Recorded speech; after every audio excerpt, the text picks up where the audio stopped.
Inquilab TV prime time news కి స్వాగతం.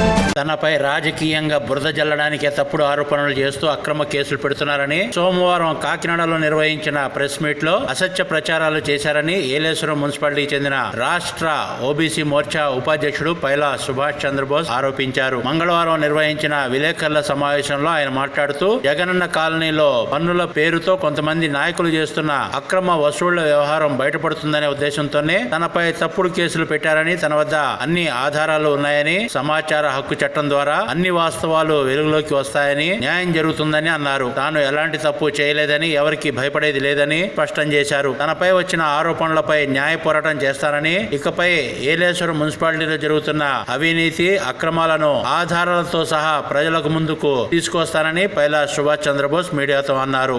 Media సోదరులందరికీ నా నమస్కారాలండి. ఈరోజు ఈ మీడియా సమావేశం నిర్వహించడం జరుగుతుందండి. ఎందుకంటే నిన్న ఒక వ్యక్తి మా మీద ఒక ఫాల్స్ ఎలిగేషన్ చేస్తూ కాకినాడలో నిర్వహించే పీజీఆర్ఎస్ నందు నేనేదో ఆయన్ని బెదిరించానని, దాని మీద ఒక ఫిర్యాదు చేసినట్లు ఒక ప్రెస్ మీట్ పెట్టి చెప్పడం జరిగిందండి.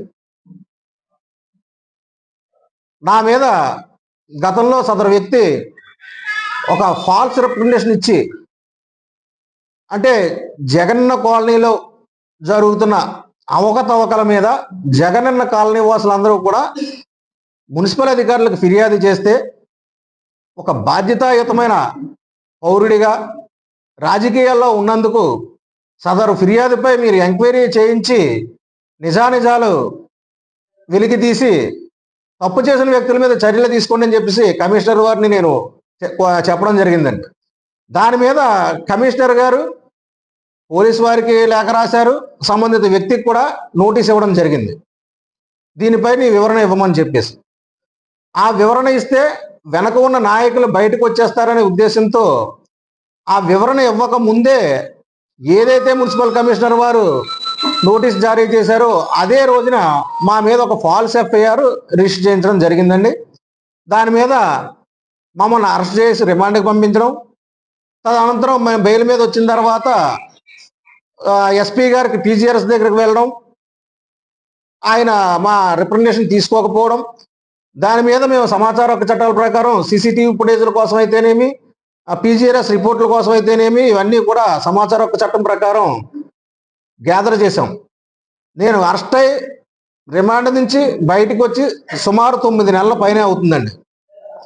9 నెలలుగా నేను ఈ డేటా గ్యాదర్ చేసుకుంటూ సమాచార హక్కు చట్టం ప్రకారం నాకు వచ్చిన సమాధానాల ఆధారంగా మా మీద ఎవరైతే కేసు పెట్టారో సదరు వ్యక్తులు, డిపార్ట్మెంట్ వారు చేసిన తప్పులు పట్టుకొని నేను ప్రతిపాడు న్యాయస్థానంలో ఒక ప్రైవేట్ కంప్లైంట్ 10వ తారీఖుని, ఈ నెల 10వ తారీఖున దాఖలు చేయడం జరిగిందండి. ప్రభుత్వంలో ఎన్నో ఎదుర్కొన్నాను, అవన్నీ ప్రజలందరికీ తెలిసినయే. ఏదో నేను పార్టీ మారిపోయానని చెప్పేసి అన్నారు.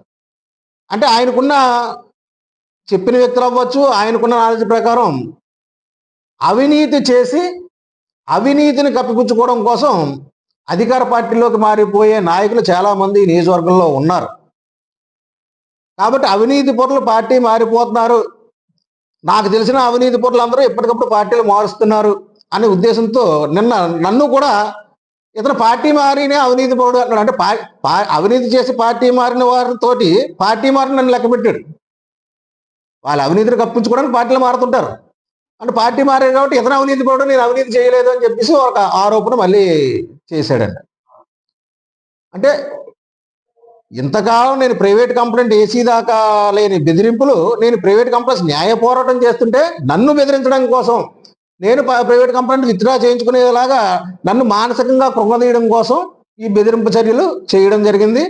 నా మీద పెట్టిన ప్రెస్ మీట్ వెనక డిపార్ట్మెంట్ కుట్ర ఉందో లేకపోతే రాజకీయ నాయకుల కుట్ర ఉందో కూడా నేను ప్రైవేట్ కంప్లైంట్ ఫైల్ చేసిన తర్వాత నా మీద ఈ రకమైన నింద వేసి ఒక ఫాల్స్ ఎలిగేషన్ చేసిన వ్యక్తి యొక్క కాల్ డేటాని సదరు వ్యక్తి ఈ 2 రోజుల్లో ఎవరెవరిని కలిశారు, ఆ వ్యక్తిని ఎవరెవరు కలిశారు అన్న దాని మీద పోలీసులు సమగ్ర విచారణ చేస్తే ఆ వ్యక్తితో పాటు ఈ కుట్రలో ఎవరెవరు నాయకులు ఇన్వాల్వ్ అయ్యి ఉన్నారనేది కూడా బహిర్గతం అవుతుంది. కాబట్టి పోలీసులు నిష్పక్షపాతంగా నేను ప్రైవేట్ కంప్లైంట్ చేసిన నుంచి ఇప్పటి వరకు అతని కాల్ డేటాలు అయ్యి తెప్పించి దీని మీద ఒక న్యాయం నాకు చేస్తారని చెప్పేసి ఆశిస్తూ వారికి ఈరోజు రిజిస్టర్ పోస్ట్ ద్వారా కంప్లైంట్ పంపడం జరిగిందండి. వేసిన ప్రైవేట్ కేసులో న్యాయం ఖచ్చితంగా గెలిచి నా మీద అన్యాయంగా కేసు పెట్టిన ప్రతి ఒక్కరికి కూడా న్యాయస్థానం తగు చర్యలు తీసుకుంటుందని చెప్పేసి ఆశిస్తూ మీ అందరి దగ్గర హృదయపూర్వకంగా మరొక్కసారి నా బాధని నా ఆవేదనని ప్రజలకు తీసుకెళ్లవలసిందిగా హృదయపూర్వకంగా ఒక్కసారి విన్నవించుకుంటూ సెలవు తీసుకుంటున్నాను. ఇన్క్లాబ్ టీవీ వీడియోలు మీకు నచ్చినట్లయితే లైక్ చేయండి, షేర్ చేయండి, కమెంట్ చేయడం మర్చిపోకండి. సబ్స్క్రైబ్ చేయని వాళ్ళు వెంటనే సబ్స్క్రైబ్ చేసుకోండి. మా వీడియోలు మీరు వెంటనే చూడాలనుకుంటే కింద ఉన్న గంట సింబల్ని గట్టిగా కొట్టండి.